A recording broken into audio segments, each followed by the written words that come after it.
ආයුබෝවන් ඔයාලට කොහොමද? අද මම අලුත් වීඩියෝ එකක් අරගෙන ආවේ රොට්වයිලර් සුනඛයෙකුගේ විශේෂ හැකියාවක් ගැන ඔයාලට කියලා දෙන්න.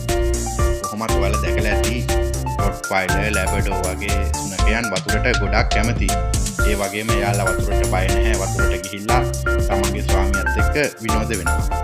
හැබැයි මේ සුනඛයාගේ කතාව නම් ඊට සම්පූර්ණයෙන්ම වෙනස්. මෙයාගේ කතාව මෙහෙමයි. මෙයා මුහුද දැකපු ගමන් මෙයාට මුහුදට පනින්න ඕන. ඇත්තටම මම ගාවත් කලින් සුනඛයෝ හිටියේ එයාලා අපි පෙළඹවුවොත් හරි නැත්නම් එයාලට අනක් දුන්නොත් හරි විතර එයාලා වතුරේ කැමති විදියට යන්නේ. සමහර වෙලාවට මොනවා හරි විසි කරාම අරගෙන එනවා.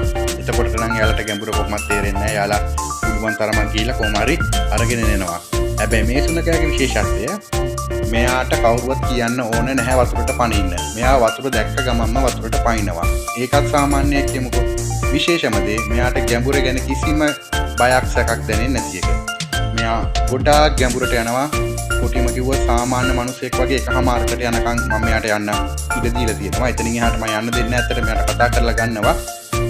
මෙයා මුහුදේ දෙපැත්තට පීන ගොඩාක් වෙලා කාලය ගත කරනවා. මෙයා හරි කැමති මුහුදට.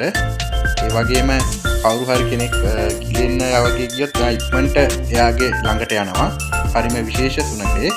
ඉතින් මේ මුහුදේ ගත කරන කාලය හරිම සන්තෝෂෙන් සැහැල්ලුවෙන් එයාගේම ලෝකයක එයා ජීවත් වෙවි. පීන ඉන්නවා. හිටපු ගම මම එයාව හොයාගන්න නැතුව බය වෙලත් හොයනවා. මොකද ඔළුව විතරයි පේන්නේ. එච්චරට පොඩියට පේනකම් එයා ගොඩාක් ගැඹුරට යනවා. ඉතින් වීඩියෝ එක බලපු ඔයාලා හැමෝටම බොහොම ස්තුතියි. ආයෙත් දවසක හමු වෙන බලාපොරොත්තු වෙමින් ගිහිල්ලා එන්නම්. ඔබට තෙරුවන් සරණයි.